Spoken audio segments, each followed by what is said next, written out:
Alright, open your eyes, open your mind, don't forget, open your heart. Let's start it. Mas Walia, Ya, Presiden BEM Unisnu Jepara, periode 1920. 2019-2020. Mas Fajar Rizky, Ketua KPUM, periode Corona. Udah semua angkatan ya. Oke.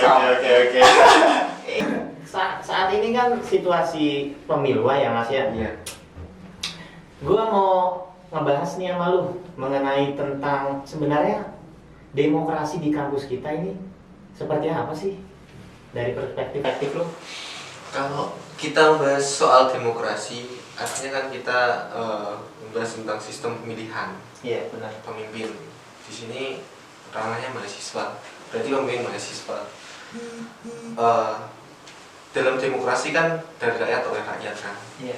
Jadi modelnya kalau di Indonesia coblosan, Benar. contohnya. Tapi sebenarnya tahun ini agak agak berbeda karena kondisi pandemi. Pandemi ya. Sebenarnya pandemi ini antara anugerah dan musibah. Anugerah bagian Anugerah ketika mungkin Ada beberapa orang yang manfaatkan untuk istirahat dan sebagainya. Cuman musibahnya roda organisasi di kampus agak sedikit macet. macet Pak. Kayaknya aktivitas juga sepi ya Pak ya. Aktivitas organisasi di kampus ada. Kampus mati kayaknya. Malah mati pula kan. Cuman mungkin salah satu anugerahnya lagi yang kita juga harus beradaptasi. Itu kan suatu pembelajaran yang baru kan. terutama kayaknya yang paling Iya, berat KPUM. Iya, benar. Pusing dia. Pemilu online sebagai percobaan, dibilang percobaan bukan, dibilang patokan juga bisa, patokan buat generasi KPU setelahnya. Ya itu yang jadi permasalahan juga sih sebenarnya. Apalagi kita ya dengan minat organisasi yang kurang gitu, SDM kita juga masih dikatakan bisa belum tinggi gitu, masih banyak kekurangan, ditambah lagi dengan kondisi kayak ini ya bisa dikatakan musibah juga gitu. Tapi anugerahnya tadi benar gitu, kita bisa istirahat, bisa introspeksi diri, bisa membenahi administrasi dan segala macam yang nggak berhubungan dengan Sosial sosial. positif kita juga bisa sering-sering diskusi ya kan. Nah itu juga Sekarang juga banyak seminar online, diskusi online dan lain sebagainya. Oh iya. Oh iya, lanjut ke demokrasi tadi ya kan. Iya, demokrasi. Demokrasi dari rakyat untuk rakyat. Nah, dalam demokrasi kan ada 3 pilar: eksekutif, legislatif, dan yudikatif. Cuman di kampus, kalau kampus kan adalah miniatur suatu negara kan. Betul. Jadi kita paham bersama terkait itu. Tapi di kampus yang saya lihat hanya ada 2 pilar, yaitu legislatif dan eksekutifnya. Yang yudikatif mungkin ada kampus yang sudah memakai atau enggak, saya kurang paham. Cuman setahu saya belum ada. Oke. Kenalan saya kan. Kalau di eksekutif kan ada BEM, BEM universitas maupun BEM fakultas. Terus di legislatifnya ada DPM. DPM. Iya. Iya. Tadi kan BEM itu menempati posisi eksekutif di universitas. Terus tugas BEM itu ngapain aja sih Mas? Sebenarnya kalau kita Tugas BEM sangat luas sekali ya. Banyak ya berarti Banyak tugasnya ya. sekali. Tergantung program kerja dari presiden beliau nanti. Gitu. Ya. Cuman dari tugas pokoknya ada beberapa sih. Yang pertama kan kita kan sama sih seperti layaknya pemerintahan Iya. di dunia nyata di Indonesia, minatur struktur negara. Jadi yang pertama tentunya pelayanan Layanan. ya, terkait administrasi, keorganisasian dan lain sebagainya, tugas BEM. Terus ada lagi sebagai penjembatan aspirasi dari mahasiswa. Ketika mahasiswa ada aspirasi, kita salurkan. Oh gitu penjembatan aja ya. Tapi tentunya kan ada beberapa garis koordinasi kan di bidang eksekutif. Ada di fakultas, ada di himpunan, Oke. ya kan. Terus ada model aspirasi kan ada 2 sebenarnya. Kalau di konsep kita ya di BEM Universitas yang tahun ini, aspirasi dari bawah itu dari mahasiswa umum, ada aspirasi disalurkan sesuai dengan garis koordinasinya ke atas. Atau mungkin BEM kan yang lebih tahu terkait kebijakan-kebijakan kampus kan. Gitu. Program kerja dari kampus seperti apa, langkah-langkah dari kampus seperti apa, itu otomatis BEM lebih tahu daripada yang lainnya seharusnya ya. Maka dari itu mungkin kiranya ada suatu hal-hal yang merugikan dari mahasiswa, itu adalah aspirasi yang perlu diperjuangkan dari BEM. Dari BEM, jadi tugas BEM itu ya, aspirasi dari atas ke bawah, dari bawah ke atas. Iya. Seperti itu, oke. Terus ada lagi tugasnya advokasi. Advokasi. Ya kita kan juga punya beberapa naungan kan, UKM, kita juga punya garis koordinasi ke BEM fakultas, yang mana itu perlu didampingi. Ya. Terus ketika ada suatu hal yang kiranya merugikan mahasiswa, perlu diadvokasikan, didampingi. Untuk kondisi kayak ini berjalan lancar nggak tugas-tugas itu? Kalau yang aspirasi dan advokasi, insya Allah masih bisa berjalan, soalnya kan juga Enggak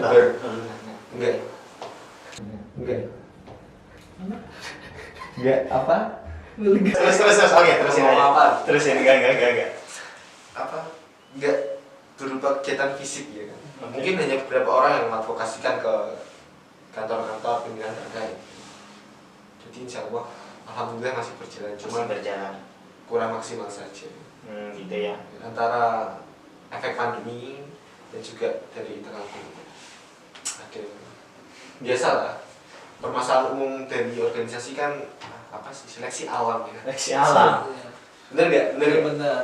Lah tapi gini nih, kadang yang dilihat kan pasti pemimpinnya gitu. Iya. Tapi pernah nggak sih dia post kayak apa di upload kayak bang benar-benar kita ada kekurangan dari kesadaran mahasiswanya sendiri itu gitu loh. Kalau tetap yang disalahkan pemimpin sih. Pemimpin Pemimpin. kan ibarat sebagai yang paling terlihat, yang pertama jalan. Pionir ya. Cuman di situ terkadang saya kasihan dari kasihan kepada manajemen organisasi di kampus. Ya. Dia sudah dikasih tanggung jawab yang besar, Betul. ya kan? Cuma di belakang layarnya dari susunan strukturalnya itu yang seperti yang saya katakan tadi, seleksi alam pasti banyak sekali yang tergerus oleh waktu. Tadi kayaknya pas openingnya agak menarik nih. Iya. Apa tuh? Open your eyes, open your mind. Oke. Don't forget open your heart. Oke. Itu maksudnya apa sih? Kayaknya kok ada. Maksud dibalik itu. Oh. Itu dari KPU kan ya? Oh bukan, memang dia Segmen sendiri ini. udah tanggung jawab dia, jadi memang nggak ada kita pertama. Pokoknya dipertanggungjawabkan. Iya Pak. Soalnya kalau opening gua nggak pakai open your eyes tapi makanya open PO. Pak, ini Open PO. Ini nggak jadi podcast Pak. Open PO kan pre-order kan. Kak di order Kak. Udah mulai nih Kak. Open PO 3 hari ya Kak. Kayak ini yang gitu. anu ya di story WA. Dikit gitu story. Open PO ya, open PO bukan open BO loh. Kalau BO beda lagi. Konotasinya pasti negatif. Belajar online. Iya, padahal BO itu belajar online, bener nggak? Iya. Kita sebagai mahasiswa harus berpikir positif. Iya Pak. Ya itu sih Pak tadi kenapa gue pakai opening go, open your eyes, open your mind, and don't forget open your heart. Ya karena itu sih Pak. Open your eyes. Mahasiswa kan dituntut mau nggak mau itu harus melek. Tidak boleh kita nih ya yang ditutupin mulut kita. Itu hidungnya. Oh iya, mulut kita. Tapi yang ketutupan mata kita. Kan nggak lucu. Artinya apa? Artinya ya harus pedulilah terhadap lingkungan sekitar. Misalnya Harus nih, melihat berarti. harus melihat, Mengamati. mengamati. Sekarang lagi ada apa nih? Saat ini kan lagi musim pemiluan nih. Yo, seenggaknya nih ya mahasiswa ya cari tahu lah Akan kepo ya. calon-calonnya siapa aja, pemilunya diadakan seperti apa. Ya kita buka mata kita intinya. Berarti mahasiswa saat ini nggak kurang melek ya? Ah. Ada beberapa yang nggak melek. Bukan gitu. Atau gimana? Sebagian yang belum sadar untuk memelekan matanya bahwa ya itu kita nggak boleh ditutupin lah mata kita. Iya. Jadi yang dimaskerin mulutnya yang ketutupan matanya. Terus yang kedua open your mind. Oke, open your mind setelah kita buka mata, baru nih otak kita buka. Kita melihat saat ini sedang situasi pemiluan. Ini adalah ajang demokrasi, hajat mahasiswa, hajat seluruh mahasiswa, hajat tahunan kita, Iya. pesta demokrasi kita. Kita buka seberapa penting sih demokrasi kita, seberapa penting demokrasi di kampus kita. Apa pentingnya buat mahasiswa, apa keuntungannya buat kita semua. Dan jika pemilu itu sukses, dampaknya kepada kita itu seperti apa. Nah itu kita harus buka pikiran kita lebar seperti itu Pak. Dan yang terakhir, don't forget open your heart. Jangan lupa buka hati lu, buka hati kita dong untuk menerima segala sesuatu itu. Kan hati tempatnya semua nih, dari motivasi, dari semangat, kepedulian. Ya tempatnya kan di hati semua ya Pak ya. Dari kepala ke hati harus sinkron. Iya, jadi dari mata, pikiran, baru nih hati kita nih. Kalau hati doang tapi matanya bodo amat, kan banyak sih Pak. Aslinya kita udah Mungkin kita hati kita sudah tergerak, cuma pikiran kita belum terbuka, mata kita masih disibukkan dengan hal-hal yang lain. Ya intinya gitulah. Open your eyes, open your mind, don't forget open your heart. Gitu Pak. mantap sekali. Seperti itu sih Pak, alasan kenapa Itu codingnya kayak gitu. kata-kata kopas apa emang sebenarnya aku curiga nih. Enggak sih, enggak kopas. Cuman ya itu dari otak aja. Cari opening yang pas buat kita gitu sih Pak. Oke. Mantap. Oke. Bang, gue mau ke lu nih Bang. Jangan. Aduh. Ini kan pemilu online nih. Benar. Pemilu online. Perspektif lu nih tentang pemilu online itu gimana? Apakah lu memprediksikan dengan diadakannya pemilu online ini animo mahasiswa dan partisipan akan meningkat atau sebaliknya? Itu gimana sih? Ya kalau gambaran ya untuk saat ini sih, untuk kalau gambaran sederhana pastinya akan meningkat pesat gitu karena memang dari beberapa kampus sudah melaksanakan pembelajaran online, dan memang untuk partisipannya itu lumayan meningkat gitu dari sebelumnya yang dilakukan secara offline gitu. Oke. Tapi ini balik lagi nih kesadaran mahasiswa saat ini. Saat ini kan KPUM tugasnya adalah menyelenggarakan pemilu. Benar. Nah, tapi ketika kita melihat minimnya kesadaran mahasiswa, nah itu sebagai tugas tambahan. Tugas tambahan berarti itu. Yang padahal ya bisa mungkin sih memang kita nih agenda kita apa dari KPUM gitu kan yang mau menyelenggarakan, harusnya ada sosialisasi, tapi kan juga dibutuhkan kepekaan dari mahasiswa itu sendiri gitu kan. Ya coba tanya sama presiden nih gimana kondisi mahasiswa saat ini. Pandangan. Mungkin yang pertama karena faktor memang bisanya online ya. Oh bisa online. Jadi paksaan gitu. Iya. Cuman dulu memang saya sudah terpikirkan untuk kenapa sih kok pemilu agak online.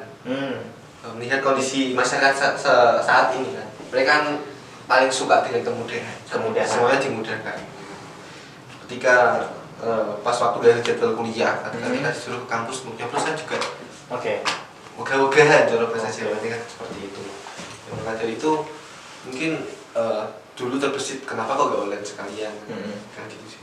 Cuman semakin kesini ada banyak pandangan sih, kan khususnya kita diskusi dengan teman-teman yang mungkin gak semikiran dengan kita. Itu pesta demokrasi seharusnya memang lebih kerasa di offline ya. Lebih kerasa di offline. Proses euforianya itu ya. Cuman ya balik tadi kondisi saat ini memang sepertinya nggak memungkinkan ya. Iya benar. Gara-gara COVID ini ya. Mungkin kemarin-kemarin ada harapan pas waktu Wisnu ada kuliah luring ya kan? Mas Wajib. Tapi saat ini sudah balik ke daring lagi, memang yang mungkin kan untuk online. Cuman sepertinya memang untuk partisipan itu semakin banyak sih. Berhubung tadi balik lagi Prediksi ya Pak, prediksi. Karena sekarang semua pengen yang mudah. Prediksi lu harusnya ya ketika pemilu sudah dilaksanakan secara online, otomatis sekarang kan kita semua punya gadget, kita bisa online. Itu tidak ada lagi alasan untuk kita tidak ikut menggunakan hak pilih kita gitu kan seharusnya. Oh, jadi gitu ya. Seharusnya gitu. Cuma saat ini kan masih banyak mahasiswa yang acu tentang demokrasi. Ini sebenarnya lucu sih ketika ada seseorang yang nggak memilih pemimpinnya. Betul. Dan bukan masalah milih A atau B ya. Pasti ikut berpartisipasi dalam demokrasi kan. Iya. Tapi ketika nanti sudah terpilih, sudah berjalan, dia saling menuntut aspirasi. Oh, aspirasinya agar saling menyampaikan aspirasi. Agar tersampaikan. Itu udah penyakit lama sebenarnya Ya, Pak. maksudnya kita kan punya hak dan tanggung jawab. Hal yang gue Kebanyakan itu banyak sekali yang meminta hakku mana tanpa dia sadar dengan tanggung jawab. Begitu. Itu penting sekali. Nah, itu lucunya di mana? Ya lucu. Ibarat gini. Apa sih? Gua gambar ini kayak kita Gimana? ikut acara, Heeh. tapi kita gampangnya minta snack lah gitu. Oh gitu. Iya Ya, benar. seperti itu. Gampangannya gitu. Kita nggak ikut suatu Ya. acara, nggak daftar, nggak registrasi, cuma kita minta sertifikat. Terus habis itu kita ngomel-ngomel, wah sertifikat gua mana nih? Kayak gitu. Padahal dia nggak ada Kalau apa. parahnya lagi di belakang kritik. Ini acaranya elek iki. Oh gitu ya. Betul, kritikan. Gambarannya seperti itu jadi ya. Tapi cuma beberapa orang. Beberapa ya, beberapa hanya segelintir kecil ya. Harapan kami semua sih Kecil-kecil. tahun ini semoga gak ada orang. Oke, partisipan meningkat, demokrasi sukses, semuanya ikut bahagia. Enggak begitu ya? Enggak ada salah-salah.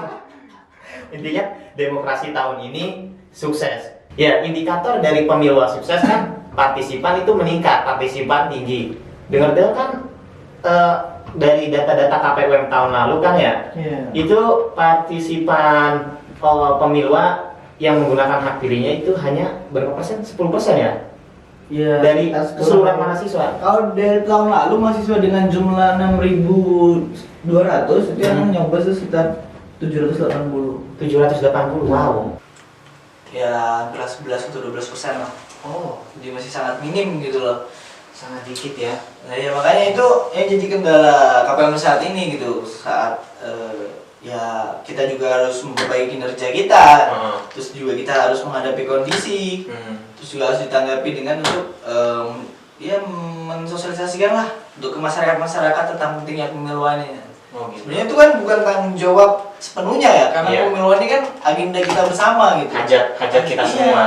Hanya dari benar-benar mahasiswa seluruh mahasiswa sampai mahasiswa kupu-kupu dan lain-lainnya kan seharusnya ikut KPM yang partisipasi. menyiapkan. Iya. Kami dari KPM yang menyiapkan ini segala macam. Oke, gue mau balik lagi sama pemilu online ya. Nah, gimana? Kalau offline kan nih, proses pemilu, proses menggunakan hak pilih, kita datang ke TPS, Nah, kita buka surat suara, kita coblos kumisnya atau coblos matanya lah katakanlah, ya coblos gambarnya. Nah. Terus baru kita keluar dari TPS, kita nyelupin tangan pakai tinta, bukti bahwa kita telah menggunakan hak pilih kita.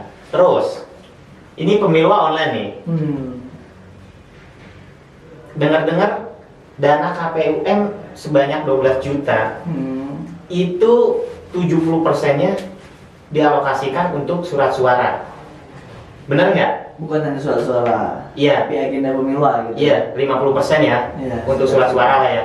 Nah itu kalau online kan nggak ada surat suara, itu dananya lu kemanain? Kayaknya mau ditabung deh, mungkin saham. Wah, ini dengar-dengar gue nih tadi dari anak fakultas sebelah katanya KPUM saiki ketuanya main tuku motor. Bener kan itu? Pak, kalau beli motor kayaknya benar gitu, tapi nggak ada itu juga. Nggak, jadi bener nggak lu mau beli motor pakai duit KPUM yang dari dana surat suara?